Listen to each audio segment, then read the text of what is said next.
بسم اللہ الرحمن الرحیم۔ حضرت ایوب علیہ السلام کی بیماری کا قصہ۔ حضرت ایوب علیہ السلام بھی اللہ کے نبیوں میں سے ایک نبی تھے۔ حضرت ایوب علیہ السلام پیغمبر حضرت ابراہیم علیہ السلام کے ونش سے تھے۔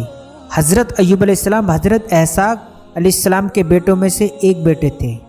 اللہ نے آپ کو مال، دولت اور اولادوں سے نوازا تھا۔ حدیثوں کے مطابق آپ کے 7 بیٹے اور 7 بیٹیاں ہوا کرتی تھیں۔ حضرت ایوب علیہ السلام اس وقت اپنے قبیلے کے بہت مالدار سردار تھے اور بہت خوبصورت بھی تھے۔ حضرت ایوب بڑے عبادت گزار بھی تھے۔ وہ اپنا زیادہ تر وقت اللہ کی عبادت میں گزارتے تھے۔ آپ اپنے قبیلے میں اس وقت اس طرح مشہور تھے کہ جب آپ گھر سے کسی کام کے لیے نکلتے تب لوگ آپ کا استقبال کے لیے کھڑے ہو جاتے تھے۔ لوگ آپ کی بڑی عزت کرتے تھے۔ لیکن کہتے ہیں نا، جب کوئی اللہ کو بڑا عزیز ہوتا ہے تب اللہ بھی ایسے شخص کا امتحان ضرور لیتا ہے۔ ایسا ہی کچھ حضرت ایوب علیہ السلام کے ساتھ بھی ہوا۔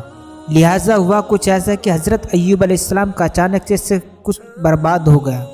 ان کا گھر اچانک سے گر گیا، جس میں دب ان کی ساری اولادوں کی موت ہو گئی۔ مال اور دولت سب ختم ہو گیا۔ وہ ایک ایسی بیماری کا شکار ہوئے جس سے ان کے بدن کا گوشت گلنے لگا، چہرے پر پھوڑے پھنسی ہونے لگے، جن پر کیڑے پڑنے لگے۔ ان کی حالت بہت خراب ہو چکی تھی۔ ان کی ایسی حالت دیکھ کر قبیلے والوں نے بھی ان سے ناطہ توڑ لیا۔ جو قبیلے والا ان کے استقبال کے لیے کھڑا ہو جایا کرتے تھے، وہ ان کی حالت خراب ہونے کے بعد ان کا برا کہنے لگے۔ قبیلے کے لوگ انہیں یہ کہتے کہ ضرور آپ نے کچھ غلط کام کیا ہے، جس کی وجہ سے اللہ آپ سے ناراض ہے اور اللہ نے آپ کی یہ حالت کر دی ہے۔ لوگ انہیں بھی یہ کہنے لگے کہ یہ کوئی نبی نہیں ہے، یہ بہت بڑا گناہ گار آدمی ہے۔ یہاں تک کہ کچھ لوگ نے انہیں یہ تک کہہ دیا تھا کہ یہاں سے نکلو اور جہاں کچرا ڈالا جاتا ہے وہاں جا کر رہو، کیونکہ ان کی حالت اس طرح ہو چکی تھی کہ لوگ ان کے ساتھ رہنے کو تیار نہیں تھے۔ آپ کے جسم میں اتنے پھوڑے ہو گئے تھے کہ پہچاننا مشکل ہو جاتا۔ اوپر سے ان پھوڑوں میں کیڑے بھی پڑ گئے تھے جو آپ کو بہت تکلیف دیتے تھے۔ قبیلے کے لوگ کو یہ لگ رہا تھا کہ ان کی اس بیماری سے ہمارے بچے بھی بیمار پڑ سکتے ہیں، لہٰذا انہیں قبیلے سے نکال دیا۔ اس وقت آپ یعنی حضرت ایوب علیہ السلام کی حالت اتنی خراب ہو چکی تھی کہ وہ کھڑے بھی نہیں ہو پا رہے تھے۔ لہٰذا وہاں کے لوگوں نے انہیں کپڑے میں لپیٹ کر ایک لاٹھی کے ساتھ کچرے کے ڈھیر کے یہاں چھوڑ دیا۔ اتنا سب ہونے کے باوجود حضرت ایوب علیہ السلام نے اللہ کی عبادت کرنا نہیں چھوڑا۔ وہ اور ان کی بیوی اس جگہ پر ایسی حالت میں اللہ کا شکر ادا کرتے۔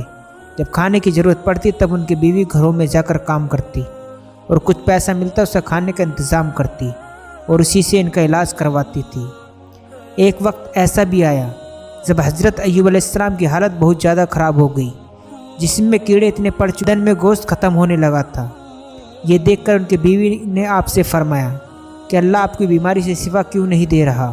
آپ نے آپ کی بیوی سے فرمایا کہ ہم نے جانے کتنے ہی سالوں تک خوشحال رہے، اگر کچھ سال مصیبت آ گئی تو کیا ہو گیا؟ اللہ ہمارے امتحان لے رہا ہے اور ہمیں اللہ کے اس امتحان کو قبول کرنا ہے اور اللہ سے اس بیماری کی شفا کے لیے تب تک دعا مانگنی ہے جب تک بیماری پوری طرح سے صحیح نہیں ہو جاتی۔ آپ کے بدن پر جب کیڑے باہر نکل کر زمین پر گرتے تو آپ انہیں واپس اپنے بدن پر رکھ دیتے اور کہتے تھے کہ شاید اللہ نے اس کیڑے کا رزق میرے بدن سے ہی لکھا ہے، اللہ کی یہی مرضی ہے، اس لیے جتنا کھانا کھانا ہے میرے جسم میں جا کر کھاؤ۔ آپ سوچ سکتے ہیں کہ آپ میں کتنی ہمت تھی، کتنا ہونے کے باوجود بھی آپ نے اللہ پر یقین کرنا نہیں چھوڑا۔ ایک وقت ایسا آیا جب قبیلے کے لوگوں نے حضرت ایوب علیہ السلام کی بیوی کو کام کے لیے گھر پر بلانا بند کر دیا، کیونکہ ان کو شک ہو گیا تھا کہ یہ بھی اب ان کی بیماری ہمارے گھر لے کر آئے گی۔ یہ سب دیکھ کر ان کی بیوی بہت رونے لگی۔ آپ کی بیوی کو اس طرح روتا دیکھ حضرت ایوب علیہ السلام نے اللہ سے دعا کے لیے ہاتھ اٹھایا، کہا کہ اے اللہ تو رحم کرنے والا ہے، اپنے بندے پر رحم فرما۔ بس اتنا ہی کہنے کے بعد آسمان سے ایک آواز آئی، اے ایوب اپنے پاؤں زمین پر مارو، وہاں سے ایک چشمہ یعنی پانی کا فوارہ نکلے گا، اس فوارے کا پانی اپنے جسم پر ڈال دینا۔ یہ سنتے ہی آپ یعنی حضرت ایوب علیہ السلام نے اپنا پیر زمین پر مارا اور اسی وقت وہاں سے ایک پانی کا فوارہ نکل پڑا۔ آپ نے اس کا پانی جیسے اپنے جسم پر ڈالا تو اس وقت آپ بالکل صحیح ہو گئے، آپ کی بیماری بالکل ختم ہو گئی اور آپ پھر سے جوان ہو گئے۔ سبحان اللہ۔ اس وقت اللہ نے آپ کے لیے آسمان سے سونا بھی برسایا اور حضرت ایوب علیہ السلام کی بیوی کو واپس جوانی بخش دی۔ اس کے بعد آپ کی زندگی میں پھر سے مال اور دولت اور خوشحالی آ گئی۔ اللہ نے آپ دونوں کو 23 بیٹوں اور 27 بیٹیوں سے نوازا۔ بے شک اللہ اپنے بندے پر رحم فرمانے والا ہے۔